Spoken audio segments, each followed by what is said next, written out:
हाय दोस्तों, welcome to my YouTube channel.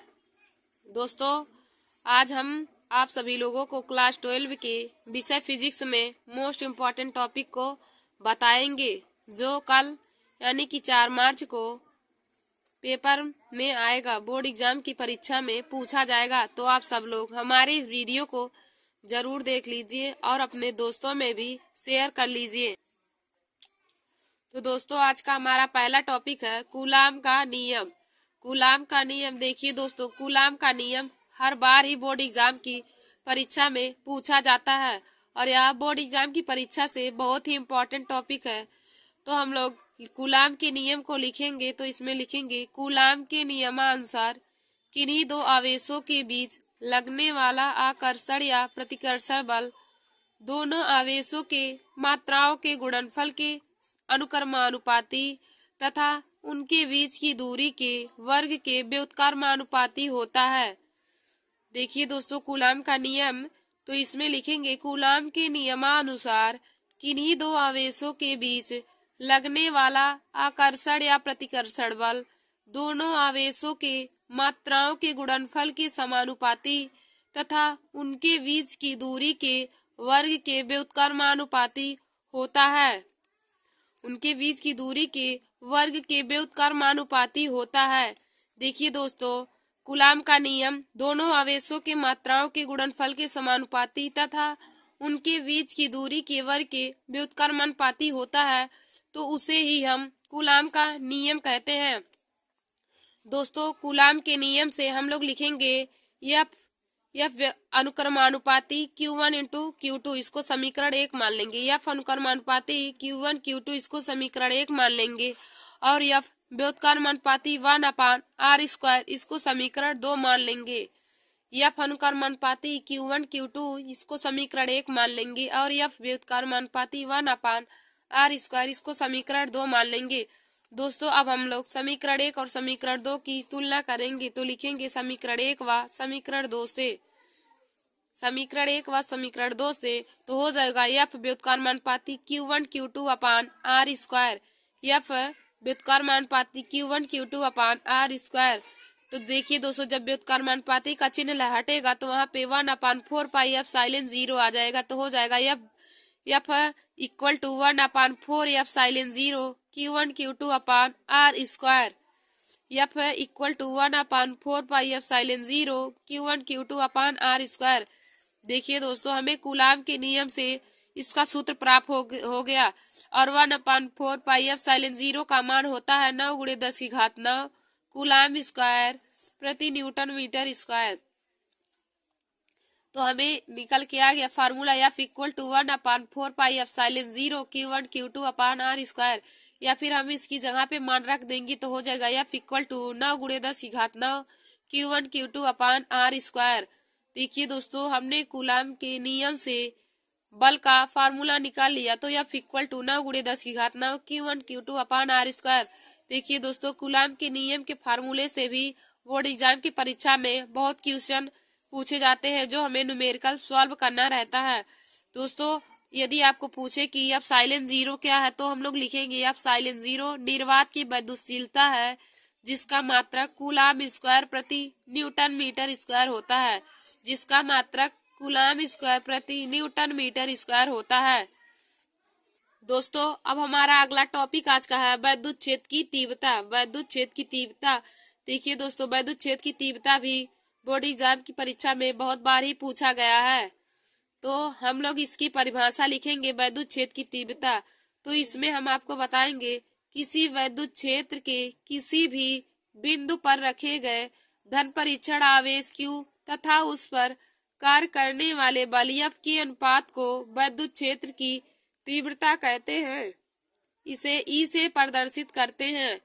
देखिए दोस्तों, वैद्युत क्षेत्र की तीव्रता में लिखेंगे किसी वैद्युत क्षेत्र के किसी भी बिंदु पर रखे गए धन परीक्षण आवेश Q तथा उस पर कार्य करने वाले बल F के अनुपात को वैद्युत क्षेत्र की तीव्रता कहते हैं। इसे कैपिटल E से प्रदर्शित करते हैं।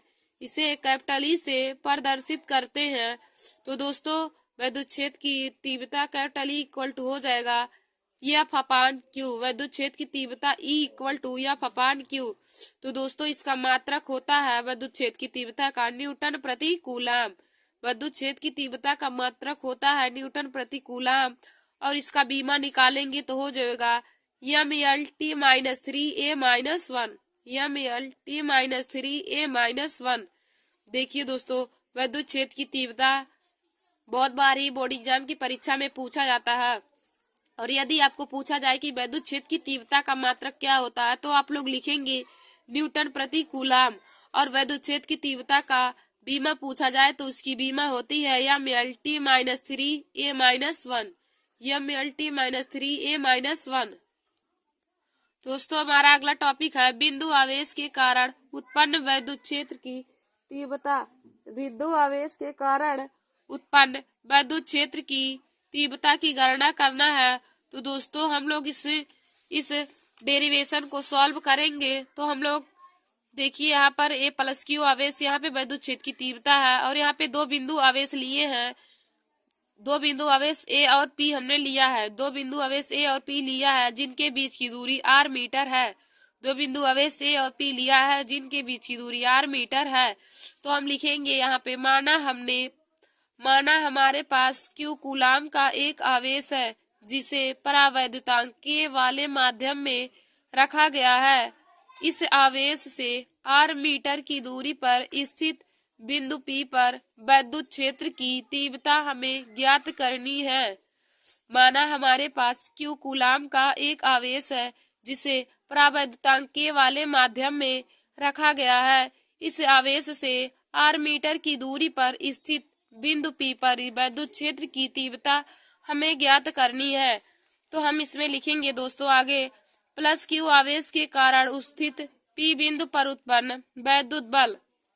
Q आवेश के कारण स्थित P बिंदु पर उत्पन्न विद्युत बल। तो देखिए दोस्तों, कूलाम के नियम से बल बराबर F इक्वल टू होता है 1/4πε0 Q1 Q2 अपान r स्क्वायर। कूलाम के नियम से F इक्वल टू होता है 1/4πε0 Q1 Q2 अपान r स्क्वायर। देखिए दोस्तों, यहाँ से हम लोग Q0 को पक्षांतर कर देंगे। तो दोस्तों यहाँ से हम लोग Q0 को इसके बटे लिख देंगे तो हो जाएगा F upon Q0 equal to 1/4πε0 Q1 upon r square. F upon Q0 equal to हो जाएगा 1/4πε0 Q1 अपान r स्क्वायर। और देखिए दोस्तों, F upon Q equal to विद्युत क्षेत्र, दोस्तों हम जानते हैं F upon Q0 equal to होता है। तो दोस्तों यहाँ पे हो जाएगा E equal to 1/4πε0 Q1 upon r square. F upon Q0 equal to होता है विद्युत क्षेत्र की तीव्रता यानी कि E। तो हो जाएगा E equal to 1/4πε0 Q1 upon r square. दोस्तों हमें बिंदु आवेश के कारण उत्पन्न विद्युत क्षेत्र की तीव्रता का फार्मूला निकल के आ गया E equal to 1/4πε0 Q1 upon r square. बिंदु आवेश के कारण उत्पन्न विद्युत क्षेत्र की तीव्रता का formula E equal to 1/4πε0 Q1 upon r square. देखिए दोस्तों, इस डेरिवेशन यानी कि इस फार्मूले से भी संबंधित हमें न्यूमेरिकल आता है। तो आप लोग इस फार्मूले को भी तैयार कर लीजिए E equal to 1/4πε0 Q1 upon r square. दोस्तों अब हमारा अगला वेरी इंपॉर्टेंट टॉपिक है जो बोर्ड एग्जाम की परीक्षा में हर बार ही पूछा जाता है। तो आप लोग इस डेरिवेशन को जरूर तैयार कर लीजिए। तो हमारा है विद्युत द्विध्रुव के कारण उत्पन्न विद्युत क्षेत्र की तीव्रता। विद्युत द्विध्रुव के कारण उत्पन्न विद्युत क्षेत्र की तीव्रता।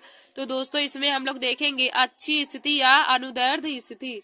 अच्छी स्थिति या अनुदैर्ध्य स्थिति। देखिए दोस्तों, हमको बोर्ड एग्जाम की परीक्षा में पूछता है कि अच्छी स्थिति में विद्युत क्षेत्र की तीव्रता का सूत्र प्राप्त कीजिए। तो दोस्तों पहले हम लोग यहाँ पे इसका फिगर बना लेंगे। तो हमने एक बिंदु आवेश A से P तक लिया है, और A और B के बीच की दूरी 2L, और B और P के बीच की दूरी r-L, और O से लेके P की बीच की दूरी r है, और A से P तक की दूरी r+L मीटर है। देखिए दोस्तों, फिगर में हमने पहले एक बिंदु आवेश से P लिया है, तो A और P के बीच की दूरी r+L मीटर है, और ए और बी की बीच की दूरी 2l, ओ से पी के बीच की दूरी r मीटर और बी से पी की बीच की दूरी r माइनस l मीटर है। तो दोस्तों हम लोग इसमें लिखेंगे, माना हमारे पास एक वैद्युत द्विध्रुव ए बी है। माना हमारे पास एक वैद्युत द्विध्रुव ए बी है जो प्लस क्यू आवेश से तथा माइनस क्यू आवेश से मिलकर बना है। जो प्लस क्यू आवेश से तथा माइनस क्यू आवेश से मिलकर बना है, जिनके बीच की अल्पतम दूरी 2l है। जिनके बीच की अल्पतम दूरी 2l मीटर है और उससे P बिंदु पर विद्युत क्षेत्र की तीव्रता ज्ञात करनी है। उससे P बिंदु पर स्थित विद्युत क्षेत्र की तीव्रता हमें ज्ञात करनी है। तो दोस्तों हम लोग लिखेंगे प्लस क्यू आवेश से दूरी r प्लस l है और माइनस क्यू आवेश से दूरी r माइनस l मीटर है। प्लस क्यू आवेश से दूरी r प्लस l है और माइनस क्यू आवेश से दूरी r माइनस l है। देखिए दोस्तों, प्लस क्यू आवेश से दूरी r प्लस l मीटर है और माइनस क्यू आवेश से दूरी r माइनस l है। तो लिखेंगे प्लस क्यू आवेश के कारण बिंदु P पर उत्पन्न वैद्युत क्षेत्र की तीव्रता, प्लस क्यू आवेश के कारण उत्पन्न P बिंदु पर वैद्युत क्षेत्र की तीव्रता। तो E1 इक्वल टू हो जाएगा 1/4 pi epsilon 0 Q upon R plus L का whole square. E1 equal to हो जाएगा 1/4 pi epsilon 0 Q upon R plus L का होल स्क्वायर। फिर हम लोग इसको समीकरण 1 मान लेंगे, इसको समीकरण 1 मान लेंगे। फिर लिखेंगे माइनस क्यू आवेश के कारण बिंदु P पर उत्पन्न वैद्युत क्षेत्र की तीव्रता, माइनस क्यू आवेश के कारण उत्पन्न P बिंदु पर वैद्युत क्षेत्र की तीव्रता। तो हो जाएगा E2 equal to 1/4 pi epsilon 0 Q upon R minus L का whole square. E2 equal to हो जाएगा 1/4 pi epsilon 0 Q upon R minus L का होल स्क्वायर। इसको समीकरण 2 मान लेंगे। तो आगे लिखेंगे तो परिमाणी विद्युत क्षेत्र की तीव्रता E इक्वल टू हो जाएगा E1। तो परिणामी विद्युत क्षेत्र की तीव्रता E equal to E2 minus E1। तो परिणामी विद्युत क्षेत्र की तीव्रता E इक्वल टू हो जाएगा E2 माइनस E1। यानी कि हम लोग E2 में से E1 को घटा देंगे तो हमें परिणामी विद्युत क्षेत्र की तीव्रता E निकल आएगा। तो हम लोग यहाँ पे लिखेंगे E1 equal to 1/4 pi epsilon 0 Q upon R minus L का whole square minus 1/4 pi epsilon 0 Q upon R plus L का होल स्क्वायर। देखिए दोस्तों, अब हम दोनों में से 1/4 पाई एप्सिलॉन 0 इंटू Q को कॉमन कर लेंगे तो हो जाएगा 1/4 pi epsilon 0 into Q। Common करेंगे तो ब्रैकेट में बचेगा 1/R माइनस L का whole square minus 1/R plus L का होल स्क्वायर। तो दोस्तों अब हम लोग इसका एलसीएम लेके इसको सॉल्व करेंगे तो हो जाएगा 1/4 पाई एप्सिलॉन 0 Q।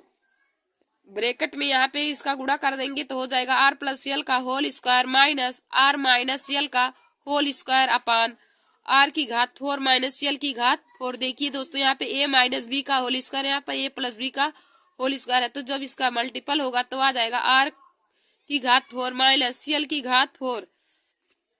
दोस्तों इसके बाद हम लोग आगे लिखेंगे 1/4 पाई एप्सिलॉन 0 Q अपान Q और ब्रैकेट में हो जाएगा, इसको जब A प्लस B के फार्मूले पे तोड़ देंगे तो हो जाएगा R square plus L square plus 2RL। फिर माइनस इसको करेंगे तो अंदर माइनस का गुणा भी कर देंगे तो हो जाएगा minus R square minus L square plus 2RL अपान R की घात 4 माइनस L की घात 4। देखिए दोस्तों, यहाँ पे R स्क्वायर प्लस में, यहाँ R स्क्वायर माइनस में, तो A से A कट जाएगा और L स्क्वायर से माइनस L स्क्वायर दोनों कट जाएगा।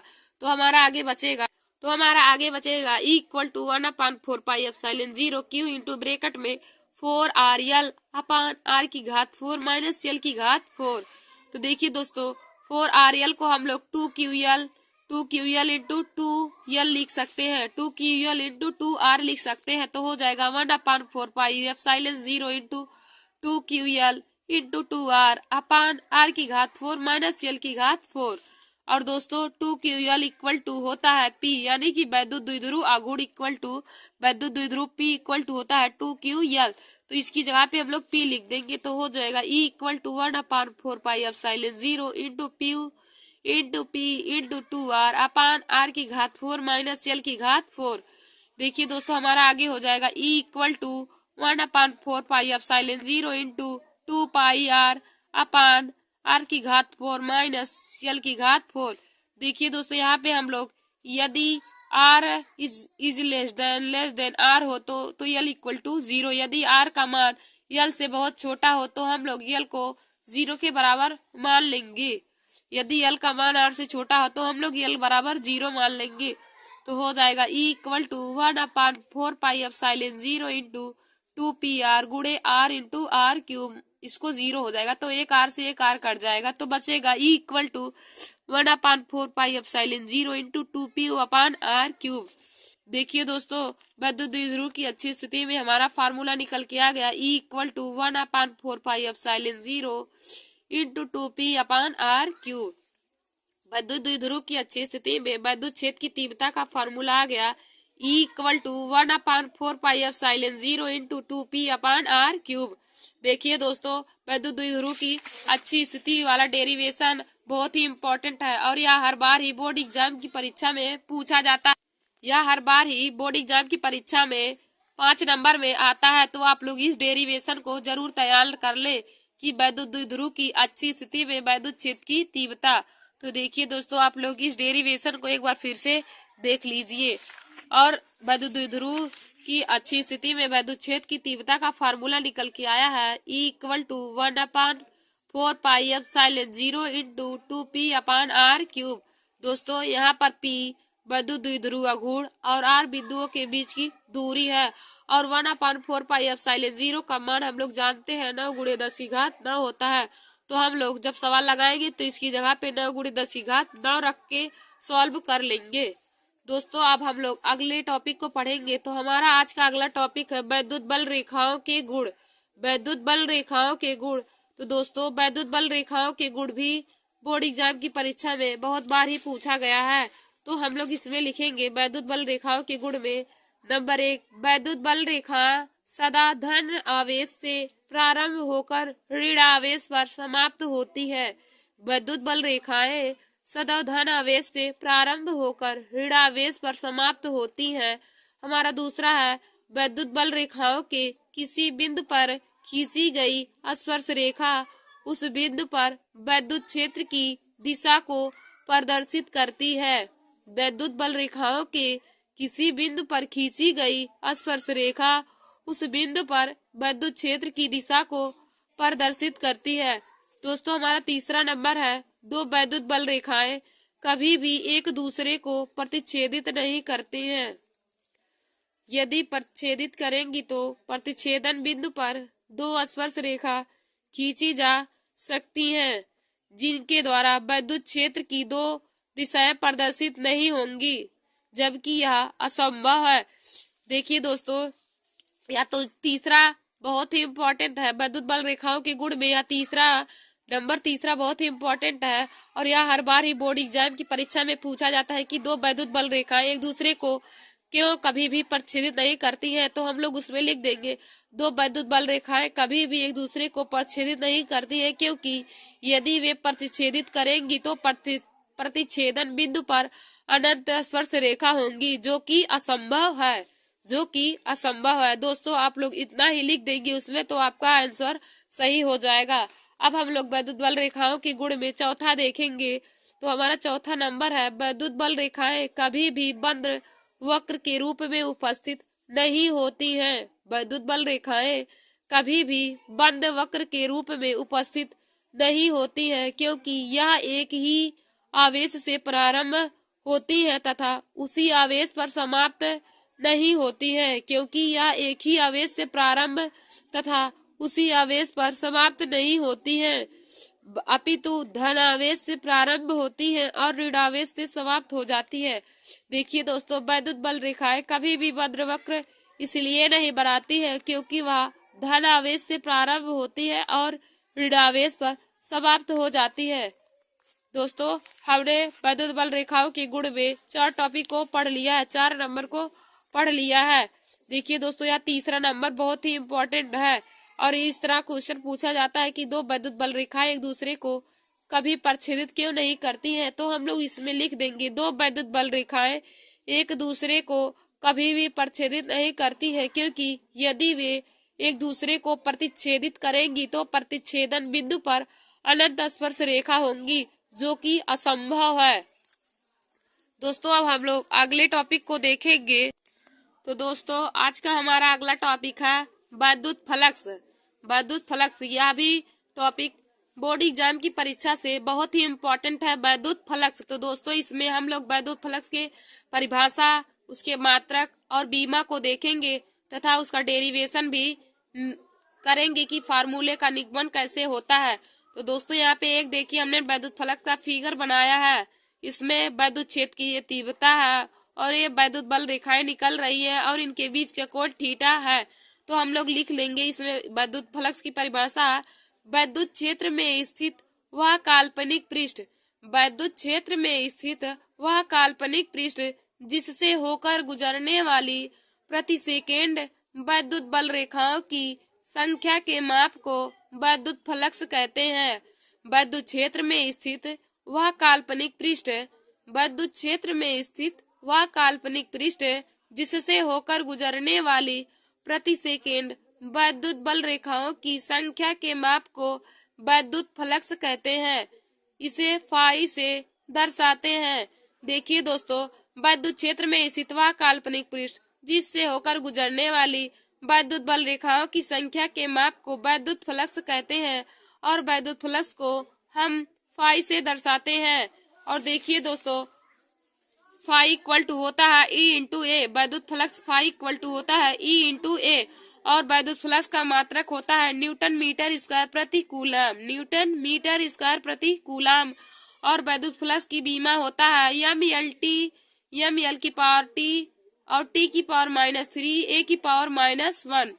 वैद्युत फ्लक्स का मात्रक होता है न्यूटन मीटर स्क्वायर प्रति कूलम और इसका बीमा होता है एम एल की पावर 3 टी की पावर -3 और ए की पावर -1। देखिए दोस्तों, हमने वैद्युत फ्लक्स की परिभाषा जान लिया कि वैद्युत क्षेत्र में स्थित वह काल्पनिक पृष्ठ जिससे होकर गुजरने वाली प्रति सेकेंड वैद्युत बल रेखाओं की संख्या के माप को वैद्युत फ्लक्स कहते हैं। इसे फाई से दर्शाते हैं, वैद्युत फ्लक्स को फाई से दर्शाते हैं। और वैद्युत फ्लक्स फाई का फार्मूला होता है, वैद्युत फ्लक्स फाई इक्वल टू होता है ई इंटू ए, यानी कि वैद्युत क्षेत्र की तीव्रता और क्षेत्रफल के गुणनफल को हम लोग वैद्युत फ्लक्स कहते हैं। और वैद्युत फ्लक्स का मात्रक होता है न्यूटन मीटर स्क्वायर प्रति कूलम और वैद्युत फ्लक्स का बीमा होता है एम एल की पावर 3 टी की पावर -3 और ए की पावर -1। दोस्तों हम लोग इसका निगमन करेंगे। तो देखिए दोस्तों, होता है phi equal to E into D, तो हम लोग इसको अल्पतम लेंगे तो हो जाएगा डी फाई इक्वल, तो दोस्तों हो जाएगा D phi equal to E into D A, D phi equal to E into D A. हम लोग आगे लिखेंगे यदि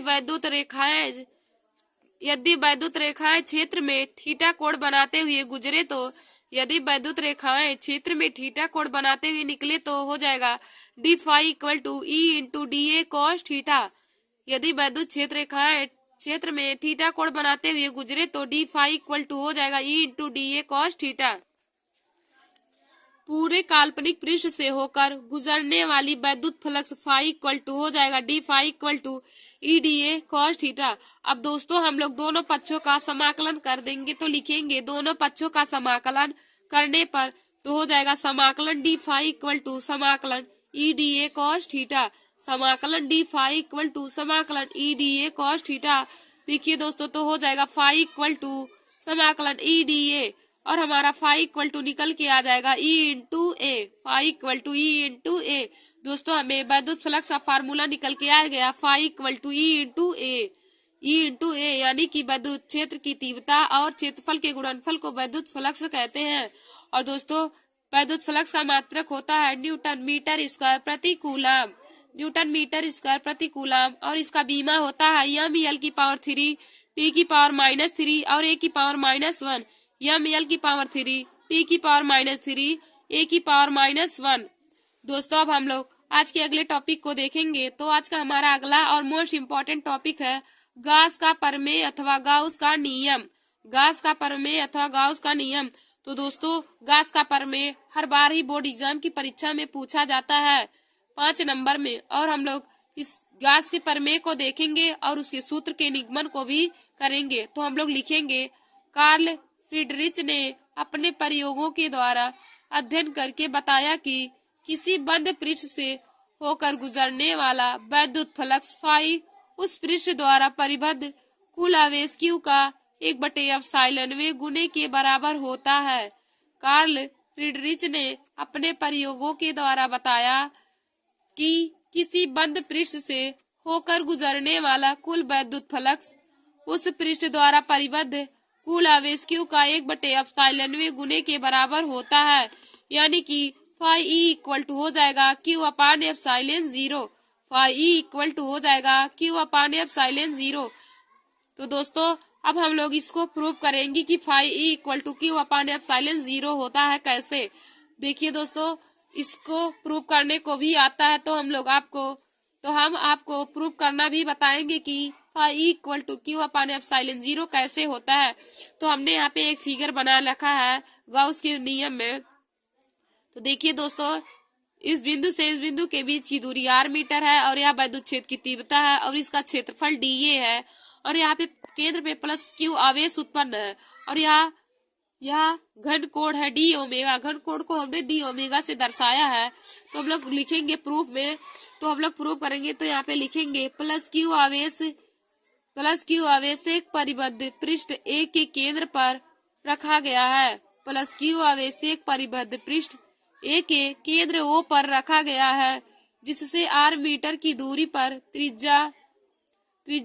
r मीटर की दूरी की त्रिज्या पर स्थित बिंदु P पर विद्युत क्षेत्र की तीव्रता ज्ञात करनी है।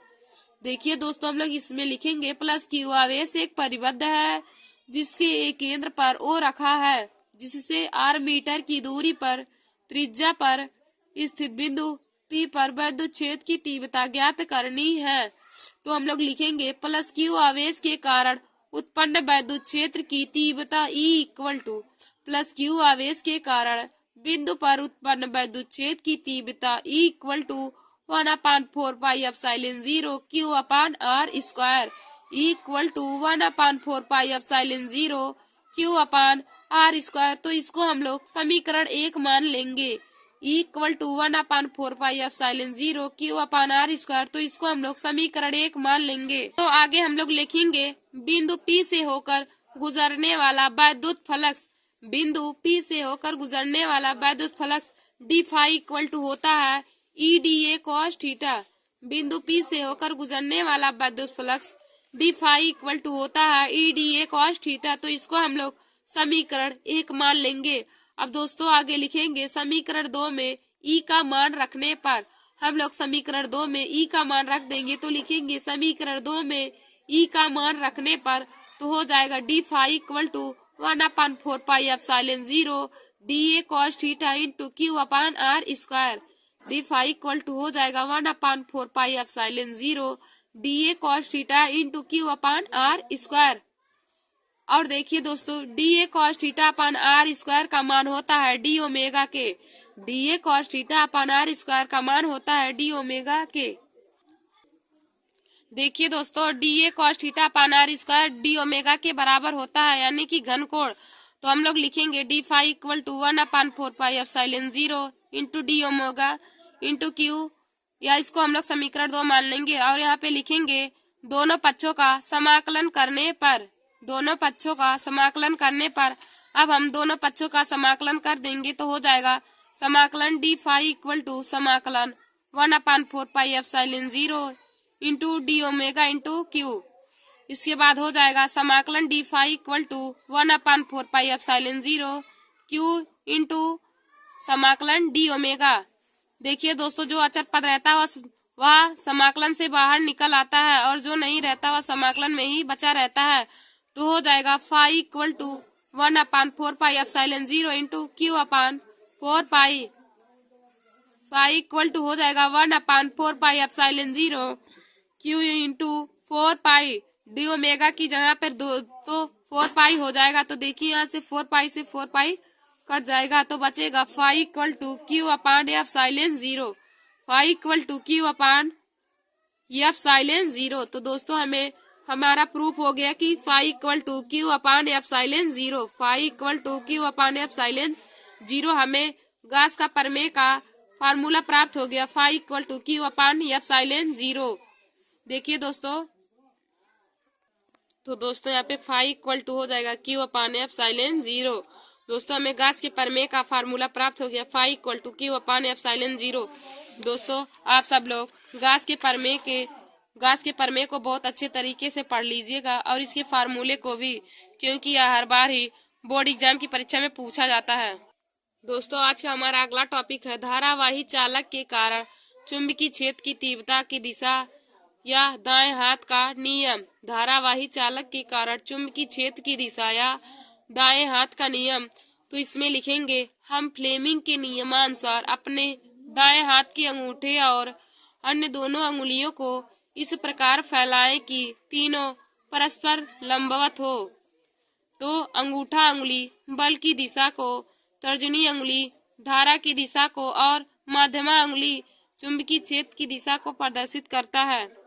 हम फ्लेमिंग के नियमानुसार अपने दाएं हाथ के अंगूठे और अन्य दो अंगुलियों को इस प्रकार फैलाएं कि तीनों परस्पर लंबवत हो। तो अंगूठा अंगुली बल की दिशा को, तर्जनी अंगुली धारा की दिशा को और मध्यमा अंगुली चुंबकीय क्षेत्र की दिशा को प्रदर्शित करती है। दोस्तों हमारा अगला टॉपिक है, किसी धारावाही चालक के अल्पतमांक लंबाई के द्वारा उत्पन्न चुंबकीय क्षेत्र की तीव्रता या बायो-सेवर्ट का नियम।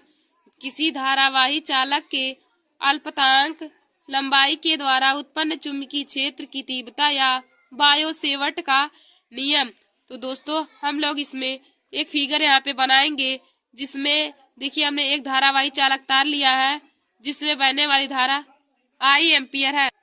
देखिए दोस्तों हमारा अगला टॉपिक मोस्ट इम्पोर्टेंट टॉपिक है बायो-सेवर्ट का नियम। तो हमने इसमें एक धारावाही चालक तार लिया है जिसमें बहने वाली धारा आई एम्पियर है और चालक खंड के बीच की दूरी डेल्टा एल है और यहाँ पे एक बिंदु आवेश लिया है जिनके बीच की दूरी आर मीटर और इनके बीच बना कोण थीटा है। तो हम इसमें लिखेंगे, हम एक चालक तार लेते हैं जिसकी लंबाई डेल्टा एल है तथा तार में आई एम्पियर की धारा प्रवाहित की जाती है।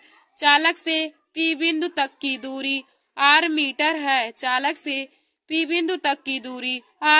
है तथा उनके बीच बना कोण थीटा है। तो हो जाएगा वैद्युत क्षेत्र की तीव्रता B इक्वल टू B अनुक्रमानुपाती चालक में प्रवाहित धारा के, तो हो जाएगा B अनुक्रमानुपाती I, इसको समीकरण A मान लेंगे, और B अनुक्रमानुपाती डेल्टा एल इसको समीकरण 2 मान लेंगे। B अनुक्रमानुपाती I इसको समीकरण A मान लेंगे, B अनुक्रमानुपाती डेल्टा एल इसको समीकरण 2 मान लेंगे और B अनुक्रमानुपाती साइन थीटा इसको समीकरण 3 मान लेंगे और B व्युत्क्रमानुपाती 1/r² इसको समीकरण 4 मान लेंगे। तो दोस्तों हम लोग यहाँ पे लिखेंगे समीकरण 1, समीकरण 2, समीकरण 3 व समीकरण 4 से, समीकरण 1, समीकरण 2, समीकरण 3 व समीकरण 4 से। तो हो जाएगा B अनुक्रमानुपाती ideal sine theta upon r², B अनुक्रमानुपाती ideal sine theta upon r²। और दोस्तों हो जाएगा B इक्वल टू, जब यह अनुक्रमानुपाती का चिन्ह हटेगा तो यहाँ पे हो जाएगा μ0/4π। तो हो जाएगा B equal to μ0/4π into ideal sine theta upon r²। B equal to हो जाएगा μ0/4π ideal sine theta upon r²। दोस्तों हमें बायो-सेवर्ट के नियम से विद्युत क्षेत्र की फार्मूला निकल आया, B equal to μ0/4π ideal sine theta upon r²। B equal to μ0/4π ideal sine theta upon r²। देखिए दोस्तों μ0 निर्वात की चुंबकशीलता है जिसका मात्रक न्यूटन प्रति एम्पियर स्क्वायर होता है। दोस्तों μ0 का मान होता है 4π × 10⁻⁷ न्यूटन प्रति एम्पियर स्क्वायर। μ0 का मान है 4π × 10⁻⁷ न्यूटन प्रति एम्पियर स्क्वायर और μ0/4π का मान होता है 10⁻⁷ न्यूटन प्रति एम्पियर स्क्वायर। म्यू 0/4 का मान 10⁻⁷ न्यूटन प्रति एम्पियर स्क्वायर और म्यू 0/2 का मान होता है 2 × 10⁻⁷ न्यूटन प्रति एम्पियर स्क्वायर। म्यू 0 का मान 4 पाई × 10⁻⁷ न्यूटन प्रति एम्पियर स्क्वायर और म्यू 0/4 का मान 10⁻⁷ न्यूटन प्रति एम्पियर स्क्वायर और म्यू 0/2 का मान 2 × 10⁻⁷ न्यूटन प्रति एम्पियर स्क्वायर होता है। दोस्तों देखिए, आप सब लोग इस बायो-सेवर्ट के नियम को जरूर तैयार कर लीजिए, क्योंकि यह हर बार ही बोर्ड एग्जाम की परीक्षा में पूछा जाता है। तो बायो-सेवर्ट के नियम से हमें फार्मूला B = आ गया mu 0/4 pi into ideal sine theta upon R square और म्यू 0 निर्वात की चुंबकशीलता है। म्यू 0 निर्वात की चुंबकशीलता है जिसका मात्रक न्यूटन प्रति एम्पियर स्क्वायर होता है। दोस्तों देखिए दोस्तों, आगे हमें निर्वात की चुंबकशीलता म्यू 0 तथा निर्वात की वैद्युतशीलता एप्सिलॉन 0 में संबंध भी पूछता है। निर्वात की चुंबकशीलता म्यू 0 तथा निर्वात की वैद्युतशीलता एप्सिलॉन 0 में संबंध होता है, तो इसका संबंध का फार्मूला होता है mu 0 × epsilon = 1/c²। Mu 0 × epsilon 0 होता है 1/c², जहाँ पर c प्रकाश की चाल होता है और म्यू 0 निर्वात की वैद्युतशीलता और एप्सिलॉन 0 निर्वात की चुंबकशीलता होता है। दोस्तों म्यू 0 निर्वात की चुंबकशीलता और एप्सिलॉन 0 निर्वात की वैद्युतशीलता होता है और c प्रकाश की चाल है। और यहाँ से हम लोग जब c का मान निकालेंगे तो हो जाएगा c = 1/√में म्यू 0 × एप्सिलॉन 0। c = हो जाएगा 1/√में म्यू 0 × एप्सिलॉन 0। देखिए दोस्तों, निर्वात की चुंबकशीलता म्यू 0 तथा निर्वात की वैद्युतशीलता एप्सिलॉन 0 में संबंध होता है। म्यू 0 × एप्सिलॉन 0 हो जाएगा 1/c²। म्यू 0 × एप्सिलॉन 0 1/c², यानी कि c = हो जाएगा 1/√में म्यू 0 × एप्सिलॉन 0। दोस्तों यह दोनों में संबंध बहुविकल्पी क्वेश्चन में भी पूछा जाता है कि निर्वात की वैद्युतशीलता और चुंबकशीलता में संबंध, तो यही हो जाएगा म्यू 0 × एप्सिलॉन 0 1/c² या फिर c = हो जाएगा 1/√में म्यू 0 × एप्सिलॉन 0 मीटर प्रति सेकेंड। दोस्तों हमारा अगला टॉपिक है गतिमान आवेश के कारण उत्पन्न चुंबकीय क्षेत्र। गतिमान आवेश के कारण उत्पन्न चुंबकीय क्षेत्र। तो दोस्तों हम लोग लिखेंगे माना q आवेश डेल्टा t समय में dl दूरी तय करता है। माना q आवेश डेल्टा t समय में डेल्टा dl दूरी तय करता है। तो दोस्तों दूरी का सूत्र होता है दूरी = हो जाएगा चाल गुणे समय। दूरी बराबर होता है चाल गुणे समय, यानी कि डेल्टा l = हो जाएगा v × delta t। Delta dl = हो जाएगा v × डेल्टा t। इसको हम लोग समीकरण 1 मान लेंगे। Delta d = v × delta t, इसको समीकरण 1 मान लेंगे। तो आगे लिखेंगे माना आवेश धारा आवेश प्रवाह में प्रवाहित धारा। माना आवेश प्रवाह में प्रवाहित धारा I = होता है q/डेल्टा t। माना आवेश प्रवाह में प्रवाहित धारा I = हो जाएगा q/डेल्टा t। इसको हम लोग समीकरण 2 मान लेंगे। माना आवेश प्रवाह में प्रवाहित धारा I = q/डेल्टा t, इसको समीकरण 2 मान लेंगे। तो हम आगे लिखेंगे बायो-सेवर्ट के नियम से। बायो-सेवर्ट के नियम से B = हो जाएगा mu 0/4 pi into ideal sine theta upon r²। Biot-Savart के नियम से B = होता है mu 0/4 pi into ideal sine theta upon r²। इसको समीकरण 3 मान लेंगे। देखिए दोस्तों दूरी बराबर हो जाएगा चाल गुणे समय, यानी कि delta l = v × delta t। इसको समीकरण 1 मान लेंगे। और माना आवेश प्रवाह में प्रवाहित धारा I = q/डेल्टा t, इसको समीकरण 2 मान लेंगे। और बायो-सेवर्ट के नियम से होता है B = mu 0/4 pi into ideal sine theta upon r²। इसको समीकरण 3 मान लेंगे।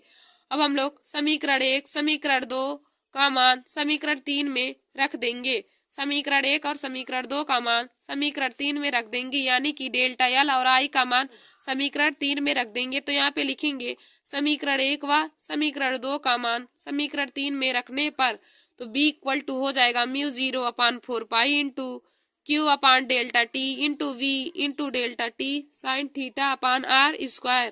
बी इक्वल टू हो जाएगा mu 0/4 pi Q upon delta T गुणे V into delta T into sine theta upon R square. तो हो जाएगा, देखिए दोस्तों यहाँ से डेल्टा टी कट जाएगा, तो हो जाएगा B equal to mu 0/4 pi into Q V sine theta upon R square. तो दोस्तों हमें वैद्युत क्षेत्र की तीव्रता का फार्मूला आ गया mu 0/4 pi into Q V sine theta upon R square. दोस्तों हमें गतिमान आवेशों के कारण उत्पन्न वैद्युत क्षेत्र की तीव्रता का फार्मूला आ गया, गतिमान आवेश के कारण उत्पन्न वैद्युत क्षेत्र की तीव्रता का फार्मूला आ गया B equal to mu 0/4 pi Q V sine theta upon R square. B equal to mu 0/4 pi Q V sine theta upon R square निकल के आ गया। दोस्तों हमारा अगला मोस्ट इम्पोर्टेंट टॉपिक है लॉरेंज बल, गतिमान आवेशित कण पर लगने वाला बल या फिर लॉरेंज बल। तो हम लोग लॉरेंज बल की परिभाषा को पढ़ेंगे। लॉरेंज बल की परिभाषा को, जब कोई आवेशित कण किसी चुंबकीय क्षेत्र में गति करता है, जब कोई आवेशित कण किसी चुंबकीय क्षेत्र में गति करता है तो उस पर चुंबकीय क्षेत्र के द्वारा आरोपित बल को लॉरेंज बल कहा जाता है। जब कोई आवेशित कण किसी चुंबकीय क्षेत्र में गति करता है तो उस पर चुंबकीय क्षेत्र के द्वारा उत्पन्न आरोपित बल को लॉरेंज बल कहते हैं और लॉरेंज बल को एफ से दर्शाते हैं। तो लॉरेंज बल एफ इक्वल टू हो जाएगा Q V V sine theta. Lorentz बल F equal to Q V V sine theta. देखिए दोस्तों यह बल है, क्यू आवेश, वी चुंबकीय क्षेत्र की तीव्रता और वी उसका वेग है।